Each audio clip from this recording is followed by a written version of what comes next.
Over the years, many scientists have set out to answer the same question: does the month or season of your birth influence mortality risk?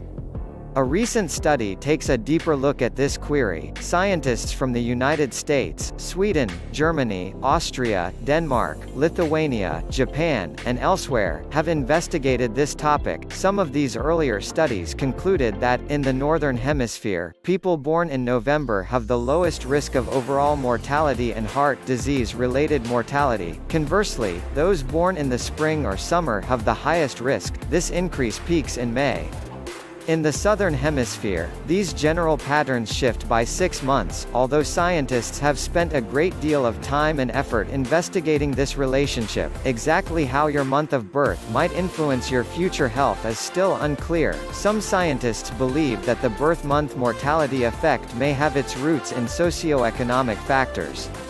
However, to date, few studies on this topic have been able to control their analysis for socioeconomic factors. Recently, scientists from Brigham and Women's Hospital and Harvard Medical School, both in Boston, Massachusetts, looked into this question once more.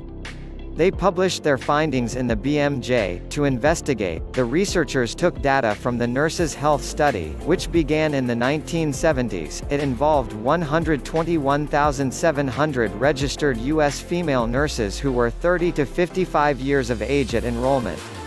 The dataset includes information about each participant, including medical history, weight, height, smoking status, demographics, and lifestyle factors. The Nurses' Health Study provides impressively granular detail. For instance, it contains information about the education level of the participants' husbands, and whether the participants' parents owned their home at the time they were born. In all, 116,911 participants were eligible for the current study. The authors collated information about the causes of any deaths. Over 38 years of follow-up, there were 43,248 deaths. Once the scientists had adjusted their analysis for a range of variables, they found no significant association between overall mortality and either the month or season of their birth. However, they did identify an effect on cardiovascular mortality risk. The authors write, compared with women born in November, those born from March to July had a higher mortality for cardiovascular disease, while women born in December had the lowest cardiovascular disease-related mortality. When they looked at cardiovascular disease and the seasons, they identified a small but statistically significant relationship. They measured an increase in the risk of death from heart disease for those born in spring and summer when compared with those born in fall. After controlling for a number of factors, including familial and socioeconomic variables, the relationship remained significant. These results are in line with other large-scale studies. For instance, the authors discuss 2 Swedish studies, both of which involved millions of participants and 20 years of follow-up.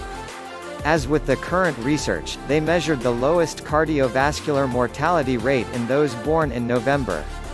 Previous epidemiological studies have relatively consistently described individuals born in November to have the lowest risk of overall and cardiovascular mortality, explain the authors, and those born in the spring or summer to have the highest mortality risk. The findings from the most recent investigation suggest that socioeconomic factors may not be the primary reason for varying cardiovascular mortality rates with the season of birth. Scientists still do not know why this pattern emerges, but there are some theories. Some experts suspect that vitamin D might play a part. They argue that if a pregnant woman experiences less sunlight during pregnancy in the winter months, for instance, she may be deficient in vitamin D. This deficiency, perhaps, could increase the future cardiac risk of the unborn child. At this stage, however, there is no evidence to back up this theory. In their paper, the authors also wonder whether this small but significant seasonal trend will stand the test of time. As people live for longer, as food is now readily available all year round, and as the climate changes, perhaps this effect will dwindle, or maybe it will gradually shift.